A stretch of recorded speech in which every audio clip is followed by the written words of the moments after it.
ಗಂಜಿ ಒಂದಿದ್ರೆ ಸಾಕು, ಅದರೊಟ್ಟಿಗೆ ತುಂಬ ಚೆನ್ನಾದ ಒಂದು ಕಾಂಬಿನೇಷನ್ ಇದೆ ಆ್ಯಕ್ಚುಲಿ.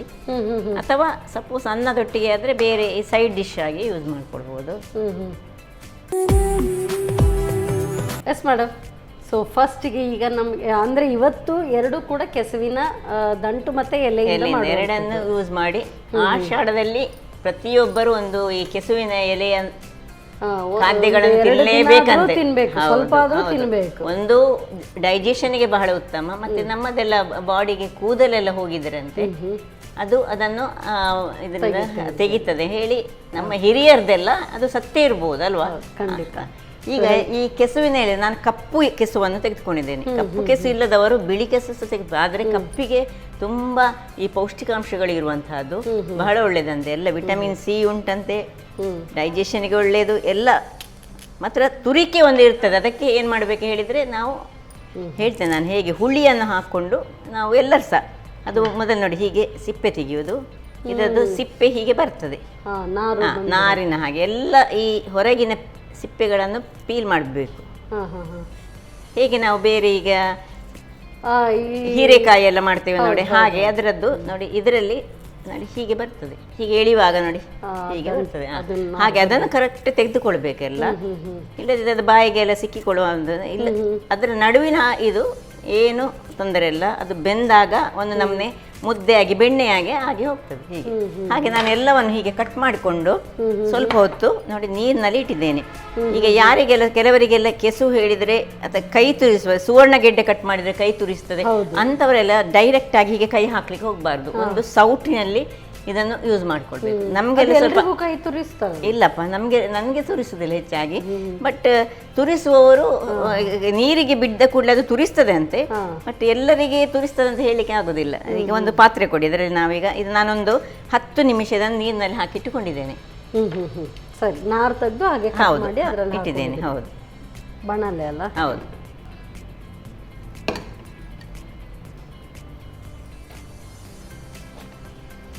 ತುಂಬ ಮಂದಿಗೆ ನಾವು ನನ್ನ ಅಕ್ಕನಿಗೆ ಹೀಗೆ ಇದು ಕೈ ಹಾಕಿದ ಕೂಡಲೇ ಕೈ ತುರಿಸ್ತದೆ.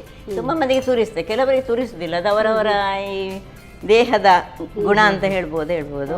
ಬಟ್ ಹೆಚ್ಚಾಗಿ ಕೆಸು ತುಂಬ ಮಂದಿಗೆ ತುರಿಸ್ತದೆ. ಈಗ ಒಂದು ಸ್ವಲ್ಪ ಒಂದು ಹುಳಿಯನ್ನು ನಾವು ನೀರು ಮಾಡ್ಕೊಳ್ಬೇಕು.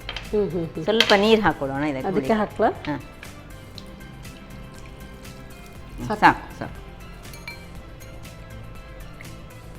ಒಳ್ಳೆ ಕಿವುಚಿ ಮೊದಲೇ ನೀರು ಮಾಡಿ ಇಟ್ಟುಕೊಂಡ್ರೆ ಸಹ ಆಗ್ತದೆ. ನಾನು ಈಗ ತೋರಿಸಲಿಕ್ಕೋಸ್ಕರ ಹೀಗೆ ಇಟ್ಟದ್ದು. ಒಂದು ಸಣ್ಣ ನಿಂಬೆ ಗಾತ್ರದ ಹುಳಿ ಬೇಕು ಇಷ್ಟಕ್ಕೆ. ಇದಕ್ಕೆ ಹಾಕೊಳ್ಳೋಣ. ಅಥವಾ ನಿಮಗೆ ಬೇಗ ಮಾಡಿ ಇಟ್ಕೊಳ್ಬೇಕಾದ್ರೆ ಸ್ವಲ್ಪ ಹೊತ್ತು ಈ ಹುಳಿ ನೀರಿನಲ್ಲಿ ಹಾಕಿಟ್ಕೊಂಡ್ರೆ ಸಹ ನಡೀತದೆ. ಹಾಗೆ ನೆನೆಸೋ ಬದಲು ಹುಳಿ ನೀರಲ್ಲೇ ಹಾಕಿ ಇಟ್ಕೊಂಡು ಅದು ಸಾಕ್ತದೆ. ಸೂರಿಗೆ ನೆನೆಸಿಟ್ಟದನ್ನು ತೆಗೆದು ಹುಳಿ ನೀರಿನಲ್ಲಿ ಹಾಕಿದರೆ ಆಯಿತು. ಈಗ ಇದಕ್ಕೆ ಒಂದು 3 ಸ್ಲಿಟ್ ಮಾಡಿದಂತಹ ಕಾಯಿ ಮೆಣಸು. ಗ್ಯಾಸ್ ಆನ್ ಮಾಡೋದು ಬೇಡವಾ? ಇನ್ನು ಮಾಡಿ. ಒಂದು ನೀರುಳ್ಳಿ ಉದ್ದಕ್ಕೆ ಹೆಚ್ಚಿಟ್ಕೊಂಡಂಥದ್ದು, ಸ್ವಲ್ಪ ಕರಿ ಲೀವ್ಸ್,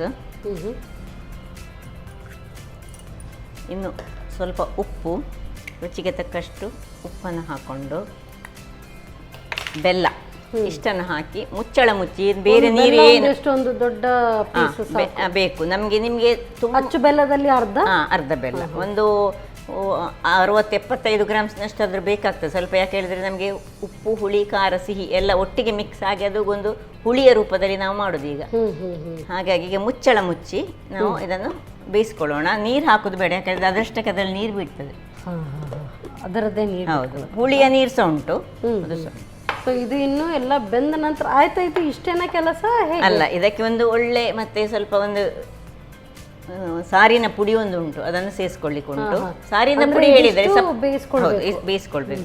ಸಾರಿನ ಪುಡಿ ಇಲ್ಲದವರು, ಕೆಲವರು ಸಾರಿನ ಪುಡಿ ಇರುವುದಿಲ್ಲ ಅಂಥವ್ರು ಏನು ಮಾಡಬೇಕು ಹೇಳಿದರೆ, ಈ ಜೀರಿಗೆ ಒಂದು ಅರ್ಧ ಚಮಚ, 1 ಚಮಚದಷ್ಟು ಕೊತ್ತಂಬರಿ, ಒಂದು 4-5 ಸ್ವಲ್ಪ ಅವರ ಖಾರಕ್ಕೆ ತಕ್ಕ ಒಂದು 5-6 ಸಹ ಹಾಕೊಳ್ಬೋದು. ಮೆಣಸನ್ನು ಪೌಡರ್ ಮಾಡಿ ಅಥವಾ ಮೆಣಸಿನ ಹುಡಿ ಒಟ್ಟಿಗೆ ಇದನ್ನು ಪೌಡರ್ ಮಾಡಿ, ಅದು ಮೆಣಸಿನ ಪುಡಿ, ಜೀರಿಗೆ ಪುಡಿ ಅಥವಾ ಕೊತ್ತಂಬರಿ ಪುಡಿ ಅಷ್ಟನ್ನು ಸಹ ಹಾಕೊಂಡ್ರೆ ಸಾಕ್ತದೆ ಸಾರಿನ ಪುಡಿ ಇಲ್ಲದವರು.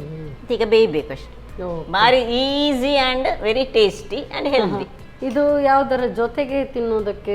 ಅನ್ನದೊಟ್ಟಿಗೆ ಕಲಸಿ ತಿನ್ಲಿಕ್ಕೆ ಸಹ ಆಗ್ತದೆ, ಅಥವಾ ನಾವು ಸೈಡ್ ಇದೆ ಸ್ವಲ್ಪ ಸ್ವೀಟ್ ಆಗ್ತದೆ ಅಲ್ಲ, ದೋಸೆ ಒಟ್ಟಿಗೆ ಸಹ ಮಿಕ್ಸ್ ಮಾಡಿ ತಿನ್ಬೋದು. ಬಟ್ ಅನ್ನದೊಟ್ಟಿಗೆ ಸೈಡ್ ಡಿಶ್ ಆಗಿ ಬಹಳ ಚೆನ್ನಾಗಿ ಬರ್ತದೆ. ಒಂದು ಸ್ವೀಟ್, ಖಾರ, ಉಪ್ಪು, ಹುಳಿ, ಖಾರ ಎಲ್ಲ ಮಿಕ್ಸ್ ಆಗುವಂಥದ್ದು. ಮತ್ತೆ ಆರೋಗ್ಯಕ್ಕೆ ಒಳ್ಳೇದು ಹೇಳಿ ಈ ತಿಂಗಳಲ್ಲಿ, ಆಷಾಢ ತಿಂಗಳಲ್ಲಿ ತಿನ್ನಲೇಬೇಕು. ಹೆಚ್ಚಾಗಿ ಈ ನಮಗೆ ಹೆರಿಗೆ ಆದವರಿಗೆ ಏನು ಮಾಡ್ತಾರೆ, ಈ ಟೈಪಿನ ಒಂದು ಇದನ್ನು ಮಾಡ್ತಾರೆ. ಆದರೆ ಈ ರೀತಿಯಲ್ಲಿ ಮಾಡಿ ಕೊಡೋದಲ್ಲ, ಅದಕ್ಕೆಲ್ಲ ಹೆರಿಗೆ ಆದವರಿಗೆ ಕೆಲವು ವಸ್ತುಗಳನ್ನು ಹಾಕೊಳ್ಳಿಕ್ಕೆ ಇಲ್ಲಲ್ಲ, ಹಾಗಾಗಿ ಅವರಿಗೆ ಅದನ್ನು ಬೇರೆ ರೀತಿಯಲ್ಲಿ ಮಾಡಿಕೊಡ್ತಾರೆ. ಹೆರಿಗೆ ಆದ ಕೂಡಲೇ ಸಿಂಪಲ್ ಆಗಿ ಅದನ್ನು ಬೇಯಿಸಿ ಸ್ವಲ್ಪ ಮೆಣಸಿನ ಹುಡಿ ಅಂತೆಲ್ಲ ಹಾಕಿ ಎಲ್ಲ ಮಾಡ್ತಾರೆ, ಅದೊಂದು ಬೇರೆ ರೀತಿಯಲ್ಲಿ ಮಾಡುವಂಥದ್ದು. ಇದು ನಾವು ಹೀಗೆ ನಾರ್ಮಲ್ ಆಗಿ ತಿನ್ನುವಂಥದ್ದು. ಒಂದು 5 ನಿಮಿಷಕ್ಕಿಂತ ಹೆಚ್ಚಾಯಿತು, ಸ್ವಲ್ಪ ತಿರುಗಿಸ್ಕೊಳ್ಳೋಣ. ನಡುವಲ್ಲಿ ಒಮ್ಮೆ ಕೈ ಆಡಿಸಿದ್ರೆ ಒಳ್ಳೆಯದು ಸೌಟಿನಿಂದ. ಇನ್ನೀಗ ಅದನ್ನು ಇದರಲ್ಲಿ ಹೀಗೆ ಸ್ಮ್ಯಾಶ್ ಮಾಡಿಕೊಂಡು ಅದರಲ್ಲಿರುವ ಈ ಮೆಣಸು ಅದೆಲ್ಲ ಅದರಲ್ಲಿ ಮಿಕ್ಸ್ ಹಾಕ್ಕೊಳ್ಬೇಕು.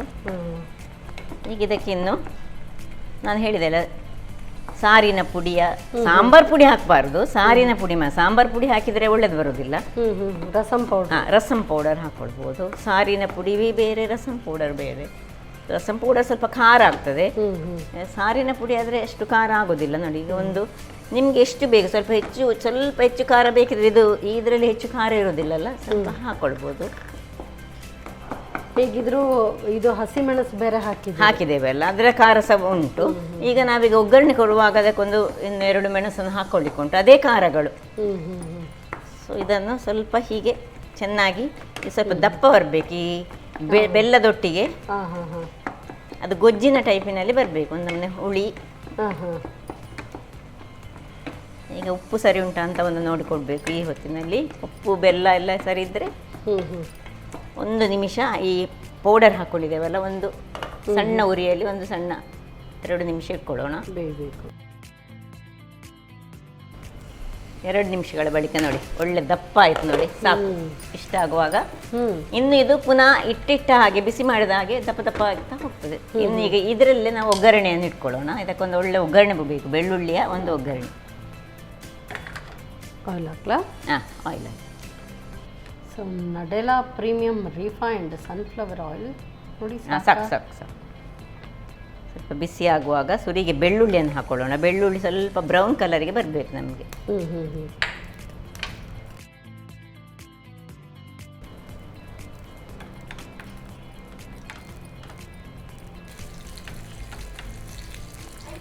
ಬೆಳ್ಳುಳ್ಳಿ ಹೀಗೆ ಬ್ರೌನಿಗೆ ಬರುವಾಗ ಕಲರಿಗೆ ನಾವು ಒಂದು ಸಾಸಿವೆ ಮತ್ತು ಈ ರೌಂಡ್ ಮೆಣಸು, ಊರಿನ ಮೆಣಸು ಇರ್ತದಲ್ಲ, ಅದನ್ನು ಸ್ವಲ್ಪ ಹೀಗೆ ಹಾಕ್ಕೊಂಡ್ರೆ ಆಫ್ ಮಾಡ್ಕೊಳ್ಳಿ. ಇಲ್ಲಿ ಬೇಕಿದ್ರೆ ಕರಿಬೇವಿನ ಸೊಪ್ಪು ಸಹ ಹಾಕ್ಕೊಳ್ಬೋದು. ಇದನ್ನು ಒಮ್ಮೆ ಮುಚ್ಚಿಕೊಳ್ಳಿ. ಒಗ್ಗರಣೆ ಹಾಕಿದ ಕೂಡಲೇ ಅದನ್ನು ಮುಚ್ಚಬೇಕು. ಹೌದು, ಅದರ ಅರೋಮಾ ತುಂಬ ಚೆನ್ನಾಗಿ ಬರುತ್ತೆ. ಒಳ್ಳೆ ಅರೋಮಾ ಆ್ಯಕ್ಚುಲಿ. ಇನ್ನು ಡೈರೆಕ್ಟ್ ಸರ್ವ್ ಮಾಡ್ಕೊಳ್ಳೋದಾ? ಎಸ್, ಇನ್ನು ಸರ್ವಿಂಗ್ ಟೈಮ್.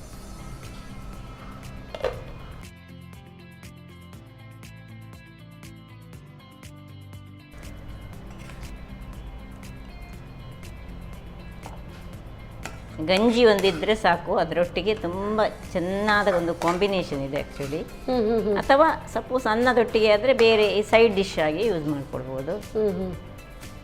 ಸೊ ಈ ಬೆಳ್ಳುಳ್ಳಿ ಒಳ್ಳೆ ಬ್ರೌನ್ ಕಲರ್ ಬಂದು ಒಂದು ಸಿಪ್ಪೆ ತೆಗೆದು ಬೆಳ್ಳುಳ್ಳಿ ಸಹ ಮಾಡ್ಕೊಳ್ಬೋದು, ಸಿಪ್ಪೆ ತೆಗೆದು ಇಟ್ಟುಕೊಂಡು ಒಗ್ಗರಣೆ ಕೊಡ್ಬೋದು, ಹೇಗೆ ಸಾಕ್ತದೆ.